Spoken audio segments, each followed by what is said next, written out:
We can't have anyone freak out there, okay? We've got to keep our composure. We've come too far. There's too much to lose. We've got to just keep our composure. We are back. That's more like it. Runs, offense, hitting the baseball, running the bases, scoring, winning. We are so back. Welcome back to Banging the Can, the Houston sports show that does not apologize for championship rings and tings, with new episodes dropping every Monday and Friday, presented by Bolen Media. I am Ross Bolen, and this roller coaster ride of a season is breaking my brain, wearing me down mentally and emotionally. I spent my entire therapy session Thursday morning bitching about the Detroit series, but we've come too far, okay? Just got to keep our composure. We have to start with the bad stuff today, though. The Astros followed up their series loss to the Orioles by getting absolutely pummeled by the first-place Detroit Tigers, losing 10-0 on Monday, 1-0 on Tuesday, and 7-2 on Wednesday. Do we even have to talk about that series? I really don't want to talk about that series. It was just more of the same, really. Everyone looked asleep at the plate, terrible plate discipline, terrible at bats, zero spark to the offense in any way, shape, or form. Here is the one thing I will say further about the Detroit series that needs to be said. Framber Valdez, in arguably his most important start of the season, when the team desperately needed a spark from their alleged ace, completely shit the bed on Wednesday. I'm going to recount to you Framber's disastrous first inning. Framber walked the first two hitters he faced, okay? Walk. Then Ibanez single to center, driving in a run. Torkelson double to right, driving in a run. Torkelson to third on a wild pitch. Ibanez scores on a wild pitch. Then another walk. Then Torkelson scores and a runner advances to second on a wild pitch. Dingler triples to center. Another run scores. It is now 5-0, and Framber Valdez has yet to achieve a single solitary out. So we end up yielding 6 runs in the first frame. Considering where our offense was at the time, the game was pretty much already over. And this is exactly why Jim Crane won't be paying Framber Valdez, because as good as he can be at times during the regular season, when the lights get brightest, when things matter most, this dude crumbles like a dry-ass cookie. All that throwing teammates under the bus, and then he comes out and fumbles the bag like this? Pathetic. Probably realistically cost himself many, many millions of dollars over the past several starts, if we're being real. So it's his problem at the end of the day. But holy shit, what a disappointment from Framber Valdez, really over this past couple of months of the summer. You know how life works, though? It's always darkest before the dawn. And on Thursday evening, in their first game of 4 against the Orioles in Baltimore, just when it seemed like the season might actually start slipping away for real, the Astros offense finally woke up. They woke back up. They arrived. They showed up. Christian Walker whacked a ding-dong in the first inning to score Carlos Correa and put us up 2-0. Correa singled into center to score Jacob Melton and Mauricio Dubon in the second inning. Jesus Sanchez, Mr. 5 for 5, drove in Christian Walker in the third. Then Yanir Diaz, also in the third, went ding-dong and drove in Sanchez to put us up 7-1. And that was pretty much that. The scoring slump is over. The Jesus Sanchez slump is over with him going 5 for 5. And we had a solid starter on the bump. I would note this was against the same rookie starting pitcher for the Orioles who was 4 outs away from a perfect game against us last week, which made this roughly 10 times sweeter. You could tell the guys finally took something personally. This rookie that was 0-6 with a 6+ ERA that got 4 outs from a perfect game just the week prior. And we came out and fucking drummed this dude. So sweet. The summer of George continued with Jason Alexander once again showing some serious sand in his pants. 5 full innings, 16 outs of service, just 2 earned runs. Really solid stuff again from Jason Alexander, who as of right now, might actually be our second starter in a playoff series behind Hunter Brown, like if the playoffs started today. And I realize that a lot of you listening, watching are probably like, okay, no, dude, they'd still put Framber in there. I don't know. Like right now, if it started right now and you're Joe Espada, you're not putting Jason Alexander, penciling him in for game 2, make Framber do game 3, send a message, you know? This guy's been more reliable. George has been more reliable. All hail the summer of George. All hail Jason Alexander. This dude has come through so huge for us. We always have one or two guys this past few seasons who have to step up and come through. We've had Eric Getty at one point, JP France at one point. There's always somebody that this front office pulls out of oblivion and makes an important role in the pitching rotation. And this year, and right now, that is Jason fucking Alexander George Costanza. That's where we're at. I don't know if I would put Framber at the number 2 spot in a series right in a playoff series right now. I think I would put George. So this is the first of 4 games against the Orioles. It was exactly what the doctor ordered, exactly what the Astros needed, and even after completely failing to show up for the Tigers series earlier in the week and getting swept and embarrassed, the Astros somehow still sit atop the AL West with a 2-game lead over the Mariners and a 7.5-game lead over the Rangers. What do we say about the AL West, kids? What do we say? These are not serious people. Over this stretch, we have somehow expanded our lead over the Mariners. What does that say about the Mariners, kids? They are not serious people. The Rangers, all but irrelevant at this point, falling all the way to 7.5 back after it looked like they might surge. So yeah, still on top. By the grace of God, somehow still on top. Tonight, we've got Lance McCullers Jr. back on the mound. And yeah, it's a little scary. Yeah, his 6.9 ERA is a real eyesore. But I feel like the tide has turned, okay, for this team. I feel like the tide has finally turned. All right, and we're going to be happy with what LMJ shows us tonight. This is called wishful thinking, harnessing positivity to manifest joy. Just shut up, don't say it, don't comment it, drink this delicious Kool-Aid with me. The Mariners start a 3-game series against the Athletics tonight. As we all know, the Athletics, one of the bottom feeders of the American League that for whatever reason have our number, but you have to assume the Mariners are probably going to get a couple of wins here, so we need to keep pounding the Orioles. Do not yield any ground. Just get to the fucking postseason on top of the division, man. That's the name of the game right now. We're only 4 games back of the 2nd seed in the American League. It can still happen. We just need to go on a run here and stack a bunch of wins against the Orioles, Rockies, and Angels. That's what we have to close out August. Orioles, Rockies, Angels. The time is now. The time is now. Stay woke and stack wins. The Astros also signed veteran reliever Craig Kimbrel to their roster yesterday. Apparently he will be joining the team in Baltimore. I thought Craig Kimbrel was retired. You remember Craig. He's the now ancient 9-time All-Star whose windup begins with him bent straight forward at the waist with his right arm hanging out like he's fucking Spider-Man about to web Doc Ock or some shit. He was a Braves and a Red Sox relief pitcher at like the height of his powers, I would argue. He's bounced around the league the past 6 seasons, and he was released by the Rangers before signing with the Astros yesterday. So if you're asking what the fuck we're doing signing an aging reliever who I'm pretty sure has only pitched 1 major league game this season, have you seen our bullpen? We need help, fam. And maybe it'll work. Personally, because this dude is like my age, 37 years old, basically my age, I'm rooting for the old man. If Craig Kimbrel can go out there and eat innings for the Astros, then maybe I can still do something remotely athletic with my broken down body, you know?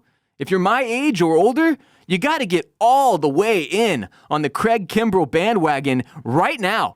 Right now. Support the olds. Down with ageism. And in all seriousness, we need all the fucking help we can get in the bullpen now that Josh Hader has gone down. So there's no reason for us not to try this, really. So welcome to the club, Craig. Had no idea you were still out there doing your weird fucking thing with your arm dangling out there, but let's do this. All right, now I want to acknowledge that as of yesterday, after that Game 1 win against the Orioles in Baltimore, it finally sunk in just how much I missed Carlos Correa. You know, we've seen a lot of stars come and go over the years. George Springer, Carlos Correa, Alex Bregman, Kyle Tucker, Justin Verlander. I'd throw Charlie Morton in there, honestly, because I loved him so much. We've had to watch a lot of really beloved pillars of the team move on from the Astros organization over this past 8 years. And every time one of them is left, I basically wish them well and pretend they no longer exist to deal with the pain. That's my way of handling it, right? It's like when you've got a girlfriend in like high school or college and you break up and you don't want to see that person every day and have a reminder of what once was. You know, a clean break is best. That's the way I've always handled my relationship, my personal relationship with Astros stars. When they leave, they're kind of dead to me. You know, I don't want to keep up with how they're doing. You know, I don't want to know unless it's really bad, like with Kyle Tucker lately, because that makes me feel a little bit better about them leaving. But for the most part, like with Correa and with Bregman especially, and with George Springer most definitely, like once they were out the door, I did not pay attention anymore because it hurt too much, okay? And what I'm realizing over the past couple of weeks is that more than any other player to leave the Astros organization in this stretch, Carlos Correa hurt the most. Now, I wasn't willing to admit it to myself at the time.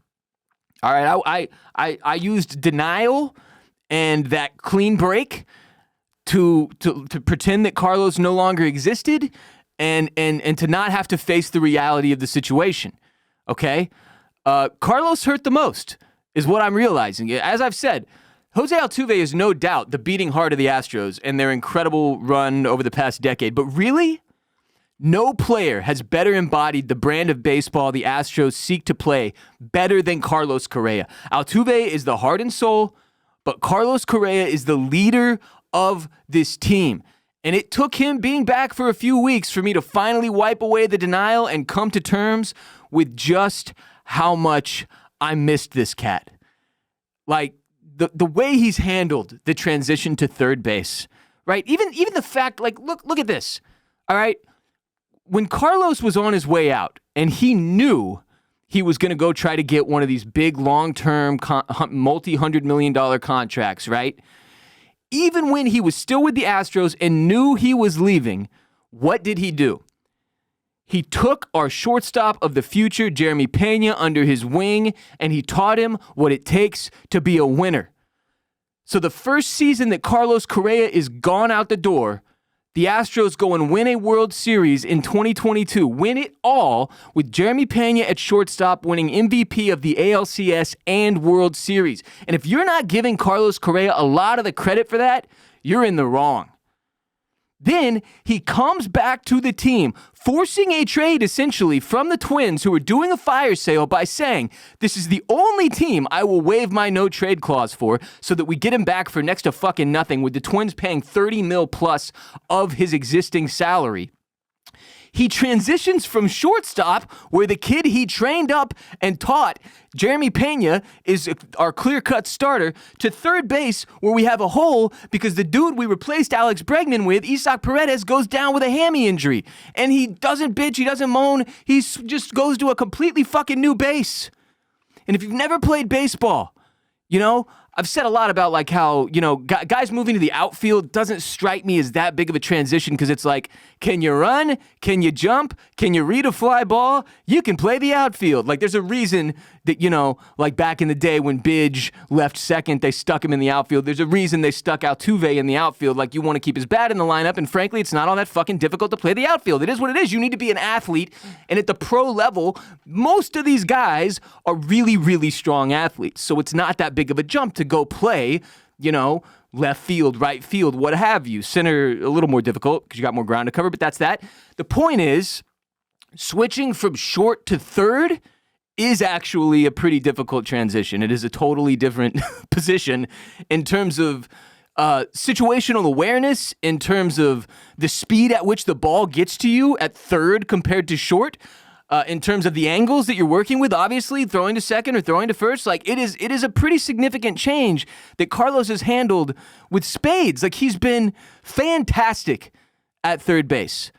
On top of the switch he made to third, his approach at the plate is exactly what we want everyone on this team to mimic. His situational hitting is among the best in baseball, as we have seen over this past. Well, really, I mean, yesterday was a great example. It's been a rough couple weeks here with not a whole lot of scoring, but frankly, if there aren't guys on base, he can't fucking drive them in. Now, can he?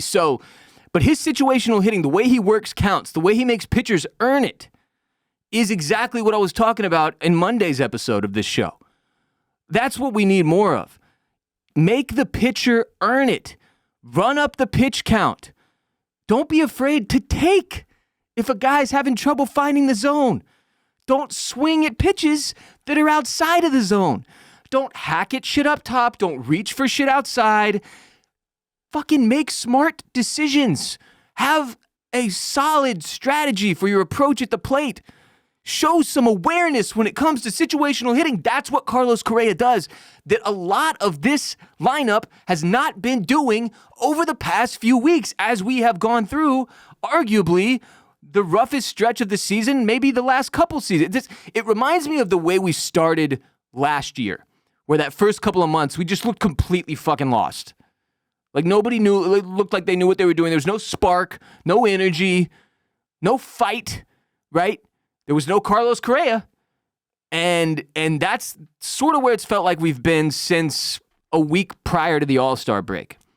Maybe two. You started to see some of the sludge that has really bogged us down over this past couple weeks through this really rough stretch. And one of the only high points since the All-Star break has been the return of Carlos Correa and seeing how much he's still got it. Like, the man can still play defense. He still sees the baseball so well at the plate, and he's got some actual strategy to his approach every single AB. You never see him go up there and take one off. You never see him go up there and look lost. God bless Carlos Correa. I didn't realize how much I missed you because I had put a mental block in to pretend you didn't exist because I had to protect my own emotional state. And now that you're back and you're doing your thing, feels good to be home. It feels good to be home. Yordan Alvarez racked up 3 more hits in his second impressive rehab start with the Corpus Christi Hooks yesterday. Shout out to like Michael Schwab and all the Astros Twitter folks who take clips from the fucking Corpus Christi Hooks and spit them out on my timeline because like I'm not watching Hooks games, bro. I'm sorry. I don't have that kind of time on my hands. But because of all the sharing that has gone on in the social media world with regard to Yordan's ABs in Corpus, I'm aware that he looks quite good. Like, he looks ready. So much so that he should and could be back with the Astros in the lineup on Saturday of what I guess would be the third game of this Baltimore series against the Orioles on the road. So, with everything I just said about Carlos Correa, and him being the indisputable leader of this team now, Yordan Alvarez, when healthy, which is a big win as of late, is inarguably the most dangerous offensive weapon that this team has. When he's healthy, he's inarguably one of the most dangerous offensive weapons in all of Major League Baseball. And as much as it has sucked to go through all the injuries and really looking at the way things shake out with the offense as of the last couple weeks, like losing Paredes hurt really, really bad. That sucks. It really sucks that Isak is going through what he's going through as far as rehabbing the hamstring. You know, we'll have to wait and see if he's able to make some kind of miraculous return for the postseason or what have you. But Paredes, the loss of Paredes hurts. Getting Yordan back will make it feel a lot better, though. And when you're looking to the future, and if you're looking at it last night as an example, because, you know, God knows there's not that many games out of the 7 prior to that you could look at and see maybe what we're cooking with here offensively. But if you use last night as an example, and you look at the batting order for the lineup, or for the Astros, the lineup offensively, and you plug Yordan in there, you can see how it gets scary for other teams because there is a lot of talent on this roster still. As terribly as they have played over the past couple months on and off, there is a lot of talent. It is a well-built roster. If you got Paredes back by some miracle, then you're really fucking cooking with fire. But getting Yordan back will put this team in a much, much better position. And I'm talking specifically with like the 1 through 5 spot in the batting order. Like that is a dangerous little gauntlet there that pitchers have to go through with the front of our lineup. The back obviously loosens up a bit. But the front of the lineup is stout if you've got a healthy Yordon Alvarez plugged in there. Okay? And I'm really, really excited for Yordan to come back, just like everybody else. I'm at the point now where, having seen his hooks ABs, I don't have the lingering fear, like, oh, is he even going to be okay? Is he really ready? Is he just going to get hurt again? That's kind of gone out the window for me. I'm going to do the same thing I'm doing with Craig Kimbrel and LMJ. Harness positivity. Fucking manifest destiny, dude. Come on. Look at this shit. It's being handed to us on a silver platter. We play like ass crap for weeks and weeks and weeks, and we suffer zero punishment. It's our fuck shit division. Can't catch up with us. They don't want it. They don't want it. Who wants it? That's what it's about. Who fucking wants it? I believe this team will show that they want it moving forward. You go through shit stretches in all sports. This happens. In baseball, probably more than any other because it's such a long season. It's grueling. And with teams, when you're losing so many guys and shuffling the lineup every single fucking night, and you don't know what's going to happen with your starting pitcher, how many pitchers you're going to have to go through, it gets tougher and tougher to get locked in as an offense. But at this point, at some point, there's a corner that has to be turned. And maybe it happened yesterday. And maybe Yordan coming back will further solidify that. And we will see what this team is really made of over this last month and change of the season. So great news about Yordan. Great. He looks really solid. Crushing the baseball. Good shit. Now, Luis Garcia, starting pitcher Luis Garcia, unfortunately has been struggling with his rehab starts, and it's becoming increasingly unclear when he will return. It's been so long, a lot of you might not even remember how solid Luis is as a starter. He had stretches just like Christian Javier when he was healthy, where I was like, is this dude going to be like a Cy Young candidate? Like, is he a future all-star ace? Like, he looked really, really good at times. He's changed a lot of his mechanics, I assume, to protect his shoulder and ever having to do another Tommy John or his elbow or whatever, and he's really struggling with it now. It looked okay at first. He was having some success with it. Now he's really struggling with it. It seems like he's going to need some more rehab starts to solidify things. So I would not expect to see Luis Garcia back in the next couple of weeks. I really don't. We're at the point now where there's a lot of questions about whether or not we will see him in an Astros jersey at all this season if he can't find some type of a rhythm on the bump against minor leaguers. Then do we really want to risk bringing up yet another guy who's just going to get fucking shelled for 3 innings, and then we have to run out 7 different bullpen relievers over the course of the rest of the game just to get through it? I really hope not. So we'll see what happens with Luis Garcia. As of right now, though, I would not expect to see him back soon. Couple of more things I want to touch on before today's show ends. First, Framber Valdez.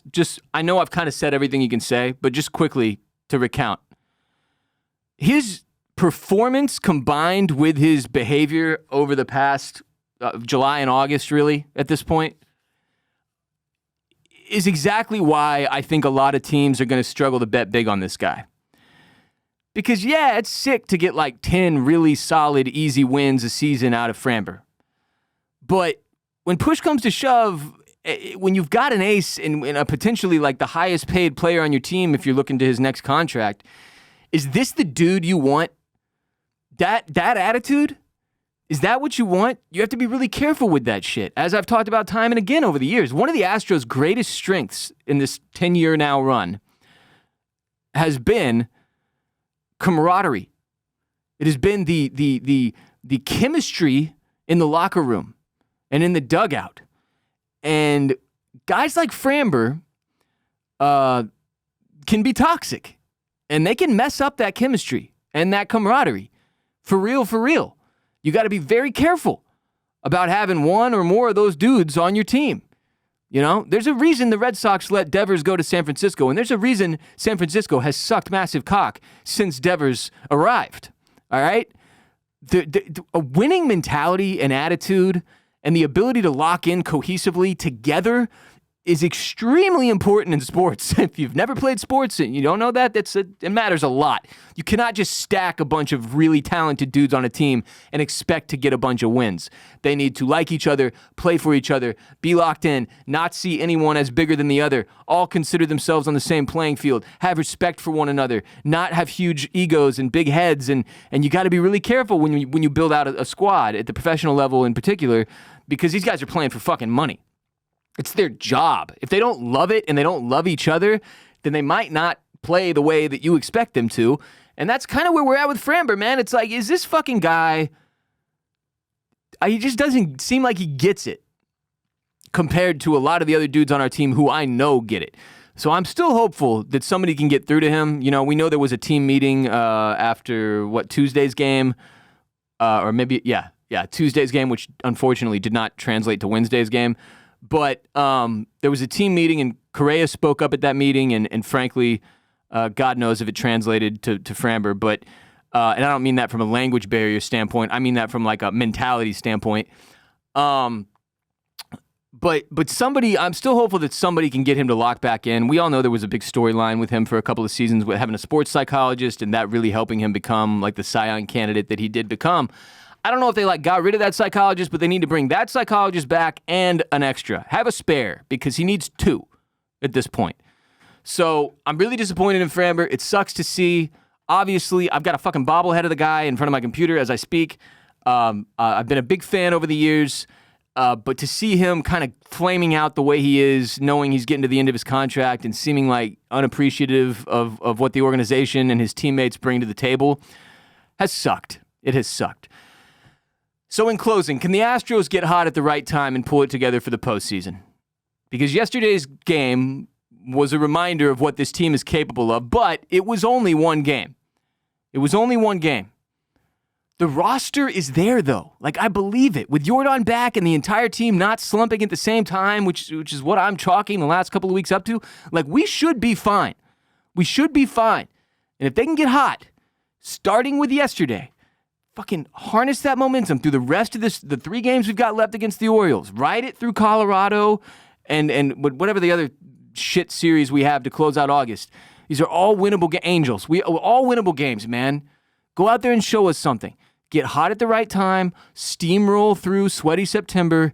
Let's fucking open this lead up to 5+ games, please, over the next couple of weeks so we can be a little bit more comfortable and see the boys play a little more free and easy and loose, not with the pressure that no doubt they have been feeling over the past week.